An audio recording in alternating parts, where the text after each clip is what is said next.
Gimana ya, emang semua nggak ada yang mudah sih, semua pasti kan butuh proses ya, kayak kita harus ngelewatin yang susah dulu pas lagi training. Aku kadang tuh kalau nggak inget orang tuh kayak pengen, aduh gue pengen nyerah deh.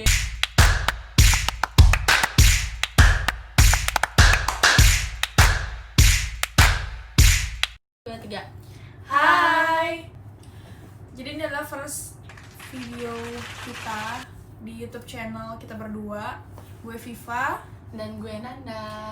dan video pertama kita ini bakal mau share tentang bagaimana kita pertama kali jadi pramugari. Silakan Nanda mau cerita lebih dulu. Oke, jadi aku duluan yang cerita ya. Jadi tuh panjang banget sebenarnya ceritanya. Ini mau dari awal atau Dari awal dong. dari awal banget ya? Oke. Jadi Kalau dulu kenapa lo bisa jadi pramugari deh? kenapa gue bisa jadi pramugari? Apakah Karena itu emang cita-cita? ya, jadi kayak itu tuh udah cita-cita sih sebenarnya, kayak keinginan gue dari kecil tuh emang udah pengen banget jadi pramugari, dan kebetulan juga orang tua gue support banget buat aku jadi pramugari. Jadi pas lulus SMA itu ada kakak kelas yang sekolah di sekolah penerbangan gitu, terus datang ke sekolahan buat nawarin, dan di situ aku tertarik lah, terus aku ikut dan aku daftar, dan akhirnya aku sekolah deh di sekolah gari-gari itu. Nah terus nggak lama setelah itu aku sekolah tuh 4 bulan ya, sekitar 4 bulanan aku sekolah. Terus nggak lama aku ikut perekrutan tuh, tapi itu bukan perekrutan pramugari, dia perekrutan staff gitu. Aku ikut dan keterima, itu padahal iseng-iseng doang ya. Terus keterima, dan itu aku inget banget, itu aku cuma 2 bulan doang, aku kerjanya cuma 2 bulan doang. Terus karena di bandara aku makin sering ketemu sama pramugari, kayak jadi semakin besar banget keinginan aku buat jadi pramugari. Dan akhirnya dengan gaji aku selama aku di sana 2 bulan itu, aku tabung tuh buat aku ke Jakarta kan. Aku ikut tes ke Jakarta, dan akhirnya aku udah di Jakarta. Itu aku tes pertama aku sempat fail. Itu Bentar, waktu itu lo di bandara sebagai apa? Kerja? Waktu itu gue sebagai ambasador lah, satu maskapai. Itu di bandara mana? Itu di bandara Balikpapan. Itu dia, dan kebetulan juga chief aku yang ada di sana tuh kayak support banget, kayak coba daftar pramugari aja gini-gini, dan mereka juga kayak yang yaudah, saya kasih kamu waktu gitu buat ikut, siapa tahu bisa lolos. Nah di situ, ini gue lanjut lagi ya. Lanjut. Yang tadi itu gue sempat fail. Itu gue fail karena itu pas di Pantuhir gue failnya di Pantuhir. Kalau di Pantuhir kan kita nggak tahu ya kita tuh salahnya di mana, jadi kita cuma masuk, terus kita cuma baca banner doang, dan tahu-taunya kayak yang tada nggak lulus, tada lulus gitu. Dan pada saat Untung-untungan itu ya? iya benar banget, untung-untungan. Dan saat itu aku sakit banget, kayak pertama kalinya gue gagal. Gue ngerasa ternyata susah ya, tapi di situ gue nggak putus asa di situ. Gue kayak gue kurangnya mungkin pada saat itu gue kurang percaya diri mungkin ya, karena itu kan kita disuruh baca banner gitu pas Pantuhirnya. Dan itu emang aku akuin di situ aku gugup, aku kayak yang gimana sih kalau orang gugup, deg-degan diliatin oleh atasan kan, jadi deg-degan itu fail. Tapi itu aku nggak patah semangat. Terus nggak lama aku sempetin buat pulang dulu. Aku pulang, dan itu aku ikut perekrutan itu orang tua aku nggak tahu. Jadi pas aku pulang, aku juga nggak bilang kalau aku sempat ikut perekrutan pramugari. Dan akhirnya pas yang kedua kalinya aku berangkat, itu baru aku bilang kalau aku mau ikut perekrutan pramugari. Kayaknya gue tau deh kenapa lo gagal. Karena lo gak bilang sama orang tua. Mungkin Karena ya, restu orang tua tuh benar. segalanya. Ya gak sih? Iya sih, benar banget. Dua orang tua tuh. Gue ngerasa juga gitu sih Ajaib. sebenarnya. Ya gitu deh. Terus lolos ya abis itu? Habis itu setelah itu gue kesana lagi, dan yang kedua kalinya nih kayak gue kayak ngerasa percaya diri aja, karena gue sebelumnya udah ngelewatin tahap-tahap itu sendiri.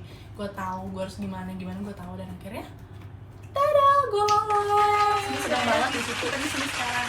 Ya, dan sampai akhirnya nih kita di sini sekarang. Pada saat itu pas lolos tuh sumpah itu rasanya aku nggak tahu lagi ya. Itu rasanya seneng banget, karena aku udah pernah ngerasain gagal. Pada saat aku gagal, terus di jalan pulang menuju ke tempat tinggal aku itu kayak sedih banget, dan rasanya pada saat aku keterima kayak yang, oh ternyata gini ya rasanya kalau udah diterima, nggak kayak yang kemarin gitu loh. Kayak ya gimana ya, emang semua nggak ada yang mudah sih, semua pasti kan butuh proses ya, kayak kita harus ngelewatin yang susah dulu pas lagi training. Aku kadang tuh kalau nggak inget orang tuh kayak pengen, aduh gue pengen nyerah deh, gue pengen pulang aja deh, tapi kan kayak gue nggak pengen nyanyain effort gue selama gue kemarin gue usaha gue gitu. Karena udah gitu jauh deh. juga perjalanannya. Bener banget, jauh banget loh. Kalau aku kenapa mau jadi pramugari, sebenarnya nggak ada kepikiran mau jadi pramugari, cuma dulu tuh banyak kayak tetangga, kayak teman-teman aku bilang, lo tuh tinggi, lo tuh bisa jadi pramugari kayak gitu. Nah akhirnya karena sering banget yang bilang kayak gitu, termindset lah pikiran aku buat jadi pramugari. Sebenarnya nggak ada kepikiran sama sekali. Nah karena waktu itu aku nggak tahu apa-apa tentang pramugari, jadi aku kayak ikut sekolah pramugari gitu di Jogja selama 6 bulan. Tapi di Jogja, aku pindah ke Jogjanya gitu loh. Selama 6 bulan ya gitu pendidikannya yang ya gitu-gitu aja sih sebenarnya. Cuman yang oke, gue juga nggak harus disesalin sih sebenarnya ikut Iya. sekolah gari-gari. Cuman aku lebih ngerasa karena itu kan pertama kalinya jauh dari orang tua di Jogja, jadi lebih bisa belajar mandiri gitu, walaupun emang yang aku dapat tuh bukan apa-apa, tapi jadi lebih mandiri itu sesuatu sih gitu. Terus aku pernah ikut maskapai A, udah sampai Pantohir juga, tapi nggak bisa lanjut karena bukan Pantohir deh, background check sebelum Pantohir. Itu umur aku masih 17 tahun dan nggak boleh ikut. Tapi aneh ya, udah sejauh itu emang Iya, dari awal nggak ditanya? Enggak, aneh kan, bro, kita udah drop ini kan, drop CV segala macam kan, terus mereka ngeliat umur kita. Tapi pas background check ternyata umur aku masih underage, masih belum 18 tahun. Sayang Padahal sekali. 4 bulan lagi atau 3 bulan lagi gitu aku umurnya 18 tahun, akhirnya gak jadi deh, cancel. Terus karena hopeless kan, akhirnya aku dicariin kerja sama pihak sekolah gari-gari itu, tapi yang mau nerima aku training atau kerja umurnya masih 17 gitu, karena kan masih 3 bulan atau 4 bulan lagi 18 tahun kan. Akhirnya aku ditempatin di hotel di Makassar, tapi hotel itu transit hotel gitu di bandara. Iya jauh banget, dan kalau dari nyokap sih mengizinkan, tapi dari bokap yang berat banget karena mungkin karena anak cewek, anak pertama cewek gitu kan.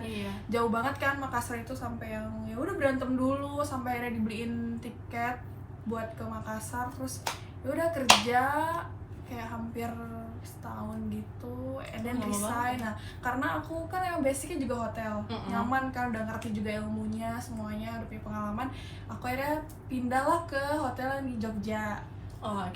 Pindah di sana, terus ya udah kerja normal, seneng juga kan, namanya udah punya uang, kayak melupakan pengen keinginan aku jadi pramugari, jadi udah lupa. Terus one day tuh ada rekrutmen di Jogja, tapi yang tahu temen aku kayak bilang ini ada rekrutmen maskapai A, lo ikut aja, dia libur pas gue libur. Tadinya kan dia mau ikut, tapi karena dia tuh kayak apa ya, minder juga sih, maksudnya kayak merasa aku yang lebih pantas buat ikutan gitu. Jadi dia tuh merelakan tuh keren schedule day off-nya dia buat ke gue ini, buat ikutan rekrutmen. Pada dia tuh aduh baik banget. Akhirnya gue ikutan, ya udah deh. Padahal sebenarnya dia juga pengen jadi pramugari. Dia juga pengen sih. Tapi dia kayak ngeliat kayaknya Viva lebih mungkin ada peluangnya lebih besar. Mungkin dia mikirnya gitu ya, nggak tahu, tapi dia baik banget sih. Terus akhirnya aku ikut sekali. Temannya Viva barangkali nonton. Namanya Ana, baik banget, makasih Ana. Terus aku ikut lolos sampai tahap-tahap selanjutnya kan ke Jakarta. Jadi aku bolak-balik tuh Jogja Jakarta, dan untungnya kan karena rumah di Jakarta, jadi aku nggak perlu kayak akomodasi lagi kan. Udah di Jakarta udah diantar segala macam, udah ada rumah juga, jadi nggak terlalu berat. Cuman yang berat itu tiket pesawat bolak-balik Jakarta Jogja itu berat juga sih, dan harus membagi waktu sama kerja aku di Jogja. Dan itu juga nggak ada setahun, ya setahunan lah. Terus akhirnya masuk, ya udah aku tinggal pekerjaan aku, akhirnya jadilah aku di sini di maskapai. Nah aku juga sering sih kayak aku tuh sering banget kayak dapat DM dari sebagian orang yang mungkin mereka pengen juga jadi pramugari, kayak mereka tuh suka nanya, karena sebagian besar dari mereka tahu aku pernah sekolah gari-gari.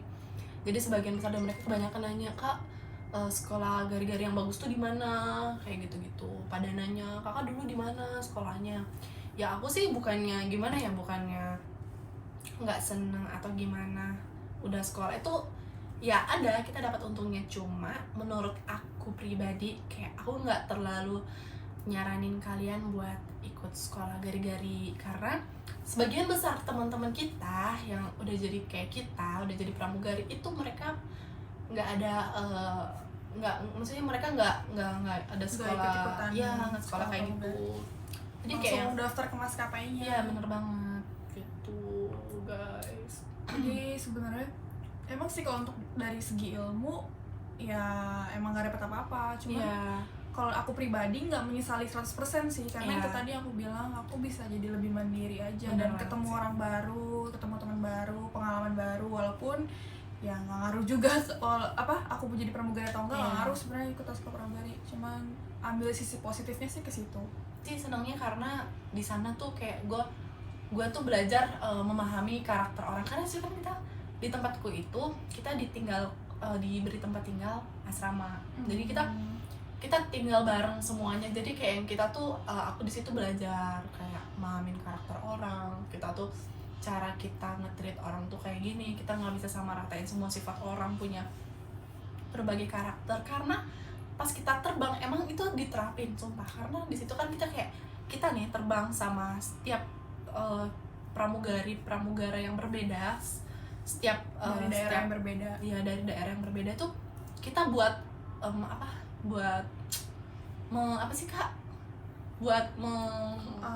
biar gampang beradaptasi. Ya itu kita, ini pertanyaannya konyol sih. Dan aku juga pernah nanyain pertanyaan itu ke seorang pramugari juga dulunya. Pada saat aku belum jadi pramugari. Apaan tuh?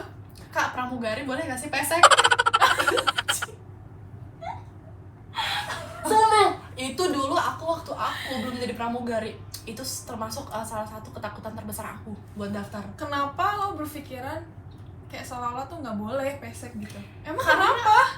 Karena dari yang aku lihat kayak mungkin ya aku juga jarang sih dulunya naik pesawat tuh, nggak sering banget lah. Cuma kebetulan setiap aku naik pesawat pramugarinya tuh macam-macam cantik gitu loh. Dan aku belum nemuin yang pesek gitu loh. Jadi kayak setakut itu aku, makanya aku tanyain itu. Dan aku nanya nggak cuma satu pramugari doang, semua aku DM, aku tanyain, boleh nggak sih pramugari itu pesek? Dan akhirnya setelah aku menjadi pramugari ada juga yang berpikiran sama seperti itu. Sebenarnya bukan nggak nanya jangan kayak gitu. Iya, gimana ya artinya si apa ya, tapi emang sebenarnya jadi pramugari itu nggak perlu cantik. Maksudnya dicari yang cantik juga enggak mesti cantik banget juga enggak. Yang penting tuh kalian tuh mau belajar, ya nggak sih? Iya, okay. Karena cantik tuh ya kalian bisa make up atau bisa ya doing something with your face. Kayak treatment apa maksudnya? Kalau physically bisa lah dirubah gitu. Kalau jadi pintar, kalian ya belajar aja yang rajin, jadinya pintar gitu. Yang penting tuh kalian mau belajar, punya semangat gitu sebenarnya. Oke guys, segini dulu video dari kita. Semoga informasi yang kita berikan membantu kalian ataupun menghibur kalian. Ya, pokoknya kayak yang menambah pengetahuan kalian aja deh. Kayak yang awalnya ini kalian tuh jadi tahu, ternyata tuh nggak boleh kayak gini, ternyata tuh kayak gini tuh loh. Sekiranya dapat menambah wawasan dan tahu juga dari sudut pandang kita juga gitu. Iya, kita gitu loh, kayak memahamin gimana sih sebenarnya ini gitu, dari sudut pandang kita gitu, dari sudut pandang kalian. Bingung mau ngomong apa guys. Oke, segitu dulu video dari kita. Bye bye.